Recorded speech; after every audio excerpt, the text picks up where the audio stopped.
I was born into a wealthy and prominent family in Tyrone, Ireland. I was the younger of two daughters, and we were the only children. My sister was 6 years older than me, so we didn't play much together when I was young. I was only 12 years old when she got married. I remember the day of her wedding well. Many people came, all of them laughing, singing, and happy. However, I felt sad when my sister left with her new husband, Mr. Carew. She was always very nice. My sister was nicer than my mother, so I was sad when she left for Dublin.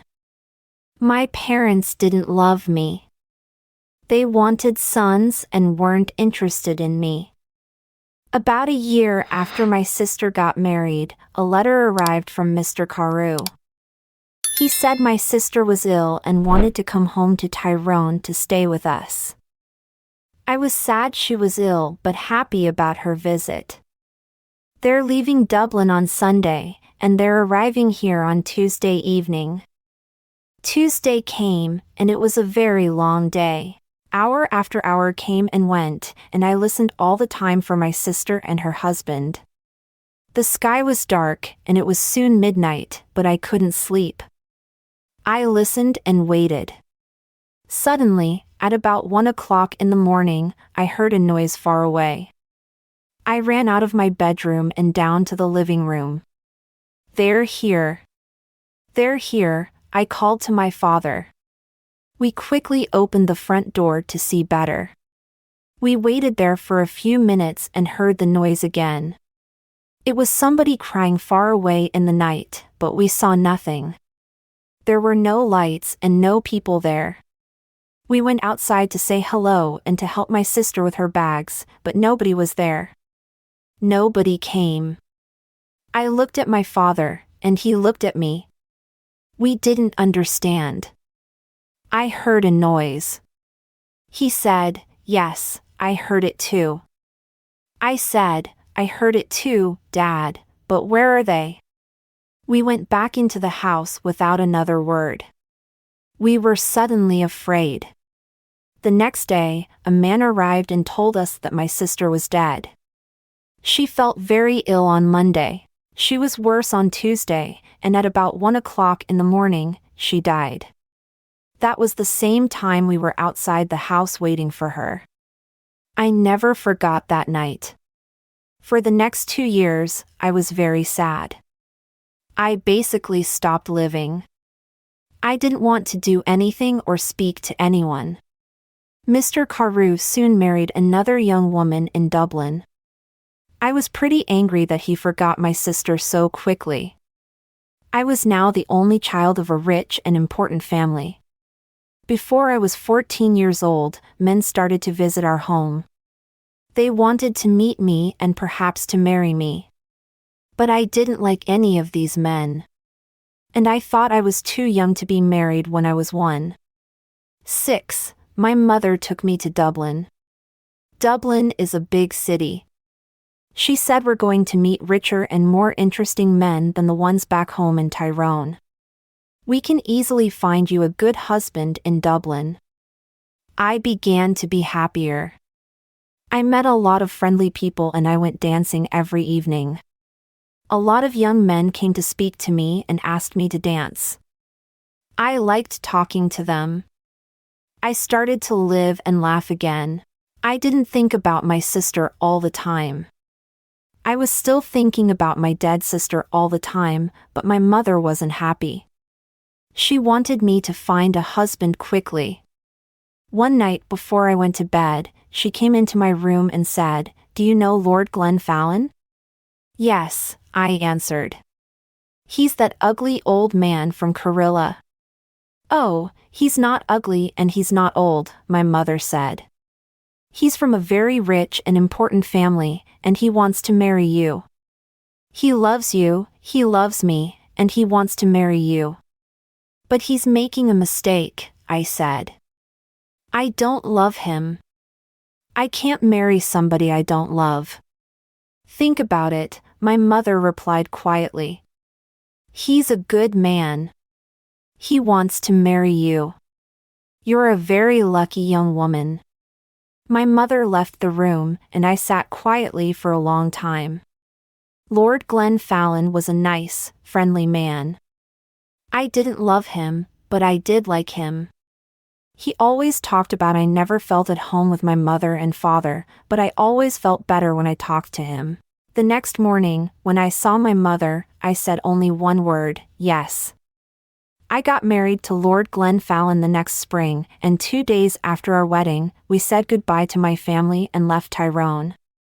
3 days later, we arrived in Carilla, and I saw my husband's beautiful house for the first time.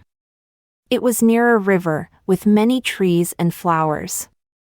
In the garden, birds sang in the trees, and the sky was blue. I stood next to him and looked at it all.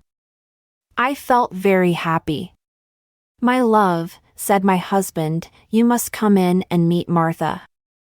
She cooks and cleans and knows everything about the house."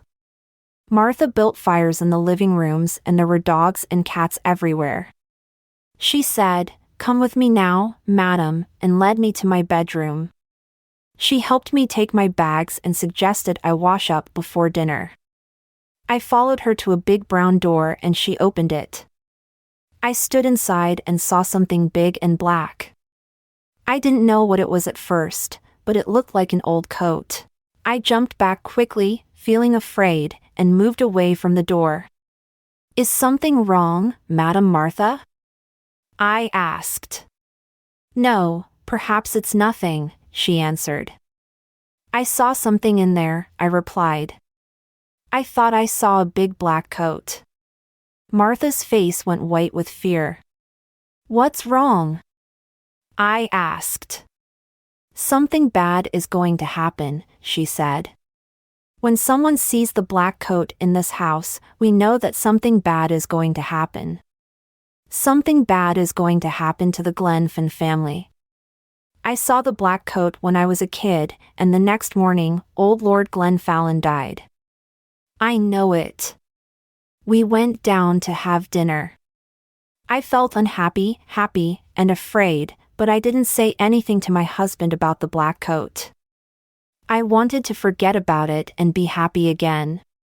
The next day, Lord Glenfallen and I went for a walk together to look around the house. I wanted to explore the gardens because I wanted to get to know my new home better. "I like this house and all the people here," I said, "and I'm happy to be here with you. It's much better than Tyrone." My husband was quiet for a long time. He walked with his head down, thinking. Then suddenly he turned to me, took my hand, and said, "Fanny, listen to me. Listen carefully. There's something I must ask you. Please, please, only go into the rooms at the front of the house. Never go into the rooms at the back. Never go into the rooms at the back of the building or into the little garden by the back door. Do you understand me, Fanny?" His face was white and unhappy. I understood his words, but I didn't understand why he was suddenly a different man. He never smiled or laughed anymore. Perhaps the back of the house was dangerous, I thought, but he didn't want to talk about it anymore. We went back to the house without speaking, and again I tried to forget his words. And to be as happy as I was before, it was about a month later that I met the other woman for the first time. One day, I wanted to go for a walk in the gardens. It was a beautiful day, so I ran up to my room after lunch to get my hat and coat. But when I opened the door to my room, there was a woman sitting near the fire.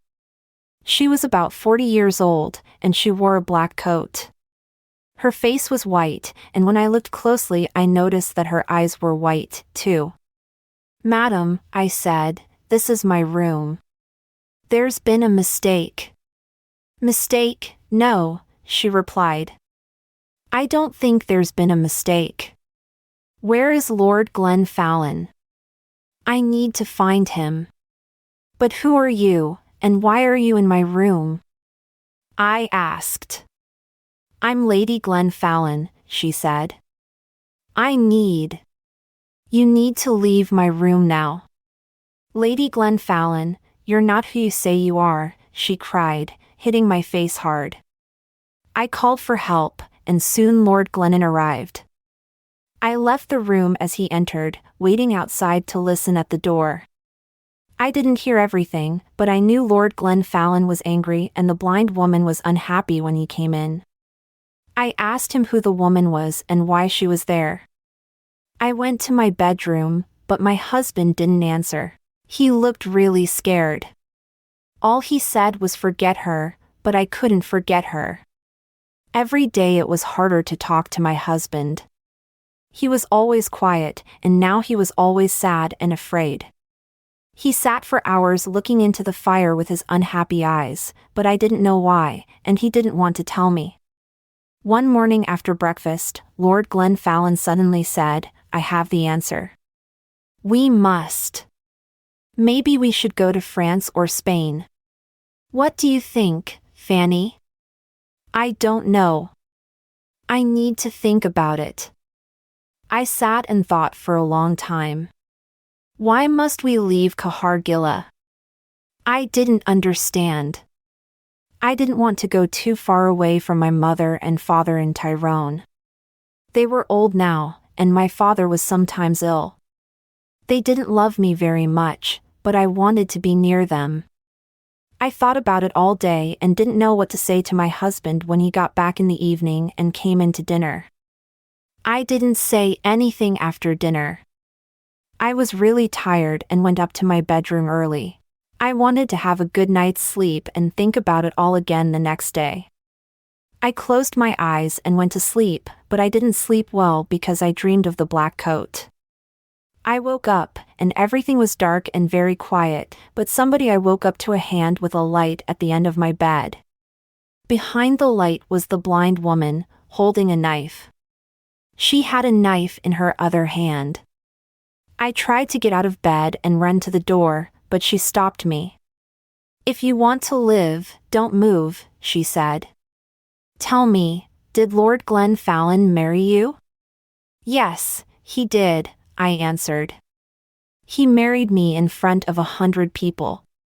Well, that's sad, she said. Why? I asked. Because. I don't think he told you that he had a wife. I am his wife, not you. You need to leave this house tomorrow. If you stay here, you'll see this knife. I'm going to kill you with it. Then she left the room without a sound. I didn't sleep again that night. When morning came, I told my husband everything. Who is the blind woman? I asked him.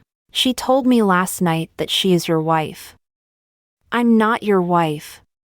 Did you go into the rooms at the back of the house? My husband asked angrily. I told you never to go there, but I didn't. She doesn't know what she's saying, and he left the room. I went to find Martha.